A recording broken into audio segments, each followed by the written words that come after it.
જય શ્રી કૃષ્ણ મિત્રો, આજના વિડીયોમાં તમને હું ફટાફટ બતાવી દઉં કે શું જોવા મળશે.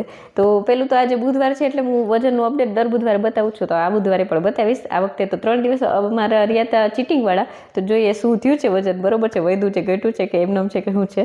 અને પછી અમારે ઓડિશાની શાક માર્કેટની ઝલક બતાવીશ, કારણ કે આજે અમે માર્કેટ તરફ ગયા હતા, હું મમ્મીને પ્રેમા દીદી. અને મારું બિફોર આફ્ટરવાળો એક ફોટો એ મારું ફેસબુકમાં મેમરી તરીકે શેર થયો. તો મેં કીધું હાલો આ વિડીયોમાં બતાવીશ, એટલે એની ઝલક બતાવીશ, બરોબર છે. તો ચલો વિડીયોની શરૂઆત કરીએ. સવારમાં ઉઠીને બારીમાંથી જોયું તો પહાડ દેખાતો નહોતો, ધૂમલો ધૂમલો લાગતો હતો, વરસાદ થોડો થોડો આવતો હતો ધીમો ધીમો. અને જો આ પ્રેમા દીદી અહીંયા રહે છે, આ અમારું જ ઘર છે, આમાં રહે, અમારે ઘરે કામ કરે છે ને એ પ્રેમા દીદી. અને એ ફરિયામાં મસ્ત આમ ઝાડવા આમ ખુશ હોય આપણી હમો જોઈને દાંત કાઢતા હોય એવો નજારો હતો. અને મને એમ થયું કે તો આખો દિવસ વરસાદ આવે તો સારું, કારણ કે મોબાઈલમાં તો બતાવતું હતું કે આવશે, પણ એ પ્રમાણે આવ્યો નથી. ગરમીની ઉકળાટ છે બાપરે. પછી તો મેં વજન કરી લો, મેં કીધું હાલો બુધવાર છે એટલે રેગ્યુલર ટાઈમે પેટ સાફ આવ્યું એટલે વજન કરવા હું આવી ગઈ. તો વજન કાંટામાં નંબર જોયો તો મને ખુશી લાગી કે ઓહો 100 ગ્રામ જ વધ્યો છે. જો હું સ્ક્રીનશોટ બતાવી દઉં આગલા બુધવારનો સાઈડમાં. અઠવાડિયામાં 3 દિવસ ચીટિંગના ગયા ને કસરતે લગડ ધગડ જેવું જ હતું આ વખતે તો મારું. એટલે મને એમ હતું કે અડધો કિલો વધી ગયો હશે, પણ ના 100 ગ્રામ જ વધ્યો છે. તો મને ખુશી લાગી કે વાહ. ડબલ ચેક કરી દીધું દર વખતની જેમ, અને 2 વખત સેમ જ વજન આવ્યું, કારણ કે મારો વજન કાંટો એક્યુરેટ વજન બતાવે છે. સવારે છે ને મહેક નાસ્તામાં ઈડલી લઈ આવ્યા હતા દુકાનેથી, અમારે હોટેલેથી જ. મેં કીધું હાલ દાળ બાફેલી ફ્રીજમાં હતી જ કાલની વધેલી, તો મેં એમાંથી સાંભાર બનાવ્યો. ને જો સોયાવડીનો પાવડર મેં ઈડલીમાં નાખ્યો છે, એટલે મેં કીધું પ્રોટીન વધારે મળી રહે ને. અને હા હું કહી દઉં કે કાલે મેં વોટર ફાસ્ટિંગ કર્યું હતું ને, તો આજે સવારમાં જ મેં છે ને મારો ફાસ્ટ બ્રેક પલાળેલી બદામ ખાઈને કર્યો હતો, કારણ કે હલકું હલકું કંઈક ખાઈને આપણો ઉપવાસ તોડવો જોઈએ વોટર ફાસ્ટિંગ વાળો. તો મેં એ સવારે જ બદામ થોડી ખાઈ લીધી હતી. જો નાસ્તો મેં આજે જીરા પાણી નહોતું પલાળ્યું, તો જીરા પાણી નહોતું પીધું, સાદું પાણી પીને નાસ્તો કર્યો હતો. પ્રેમા દીદી ચૂપ રે. અમે રાતે જઈશલા તું નહીં થઈ તો તેદીને ના પ્રેમા દીદી ફિર કભી આના. પછી હું મમ્મીને પ્રેમા દીદી માર્કેટ તરફ ગયા. મારે શ્રેતનું ટીસી લેવાનું હતું, કારણ કે રવિવારે હોસ્ટેલે મળવા જવું છે ને, તો ટીસી ત્યાં સબમિટ કરવાનું બાકી છે. તો અહીંથી ટીસી લઈને પછી ત્યાં દઈ તો થાય ને, પહેલી વખત મોકલ્યો છે હોસ્ટેલથી. એના શાક માર્કેટે ગયા હતા. તો જો શાક માર્કેટનું બતાવી દઉં તમને, અમારી ઝલક અહીંની. અમારું નાનકડું ગામડું છે ને અહીંયા આ ટાઈપની શાક માર્કેટ હોય. આમ તો શનિવારે મોટી માર્કેટ હોય, પણ રેગ્યુલર દિવસમાં શાક તો મળી રહે. એટલે હું ને મમ્મી બે થોડું શાક ગયા હતા, એટલે કીધું લઈ લઈ. તો લઈ લીધું અને થોડી ઘણી શ્રેત માટે શોપિંગ કરી, અને હોસ્ટેલે અમુક સામાન જે ઘટતો કરતો હોય દેવા થાય કરીને ફોનમાં ભાઈએ કીધું હતું.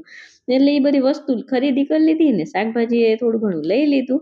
તો આવી ગયા ઘરે. તો હું શ્રેતને યાદ કરતી હતી કે મારો દીકરો અહીંયા હોય તો ફટ કરતો ગેટ ખોલવા જાય, મમ્મીને ગેટ ખોલવા જવો પડ્યો એમ. ને જો ઘરે પહોંચી અને અમે આવ્યા, પ્રેમા દીદીને મમ્મી ફર્યું નતું આવ્યું કે હું કહીશ જો बाप रे अभी झाड़ू लगा देना प्रेमा दीदी. બરોબર વરસાદ એ ટાઈમે નહોતો, એટલું સારું થયું માર્કેટિંગ થઈ ગયું અમારે. અને જો 12:30 થવા આવ્યા તમે ઘરે પહોંચ્યા, રસોઈ બધી બાકી હતી. મેં કીધું હાલો આ બધું ઢગલો કરતો વસ્તુ લીધી એ ન જો આ બધું ગોઠવી દીધું. બાજરો થઈ રહ્યો હતો તે લીધો હતો, અને બસ આવી રીતે બધી વસ્તુ લીધી હતી. શ્રેતને દેવાની શાકભાજી લીધું હતું. તો શાકભાજી મેં કીધું ઠેકાણે કરું અને દાળ ભાત બાફવા મૂકી દો. એટલે દાળ ભાતને મેં પલાળીને બાફવા મૂકી દીધા તો તરત. અને જો મેં મમ્મી બે ગરમી બહુ હતી, મમ્મી આવી ગયા નાઇટીમાં, અને પ્રેમા દીદી જો પાછળ ઝાડુ લગાવવા માંડ્યા હતા. ને હું પછી છે ને આવી મહેકના ટી શર્ટમાં, કારણ કે દોરી હુકાતું હતું, મારા કપડા ઉપર હતા, ઉપર જવાની આળસ થતી હતી. તો મેં મહેકનું ટી શર્ટ ઠપકારી લીધું. ગરમીનું રાહત લાગે, કુર્તી પહેરવી ગમતી નથી. તો હું તો સીધી માર્કેટ જવા ઉપરથી નાઈને આવીને નીચે આવીને માર્કેટ જવા નીકળ્યા. એટલે મને નથી ખબર આવી છે ખારેક.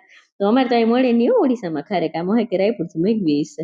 તો પછી જો મેં શાકની તૈયારી કરી લીધી. દાળ બફાઈ ગઈ હતી ને એટલે તોરી બટેકાનું શાક કર્યું. સરગવાન અમે લઈ હતા એટલે એ કરી ને આપણે રેગ્યુલર તુવેર દાળ કરી. એટલે બધું ફટાફટ બધું બનાવી લીધું. અને ચણાનો લોટ નાખીને આજ કેટલા દિવસ પછી સરગવાની સિંગ ખાધી. અમારા ઘરમાં બધાને ભાવે, તો મજા પડી ગઈ. એટલે મેં જો રસોઈ ફટાફટ કરી, અને પછી છે ને રોટલી મારી કરતી હતી ને મહેકની મમ્મીને તો કરી દીધી. તો 1 ચમચી મેં અળસીના બીનો ભૂકો નાખી દીધો હતો પાવડર. એટલે મેં કીધું કે આપણને ફાઈબર સારું એવું મળી રહે અને આપણા વાળ માટે સારું. 2:10 થઈ ગઈ, આમ તો 2 જ વાગ્યા છે, અમારી ઘડિયાળ 10 મિનિટ આગળ થઈ ગઈ છે, બહુ આગળ ભાગતી જઈશ ઘડિયાળ. ને એટલે જો અમે જમવા બેસી ગયા તો આજે લીલી ચટણી કહી દીધી મેં, ધાણા ભાજી ફુદીનો અમારે ફરિયા મૂક્યો ને એ નાખીને ને મરચા વાળી ને દાળમાં મેં જો પ્રોટીન માટે સોયાવડીનો પાવડર એ નાખી દીધો. મેં રેસીપી જે બતાવી છે ને એક વિડીયોમાં, એ જ સોયાવડીનો પાવડર છે. તો હું દરરોજ 30 ગ્રામ જેટલો એ ખાવ જ છું.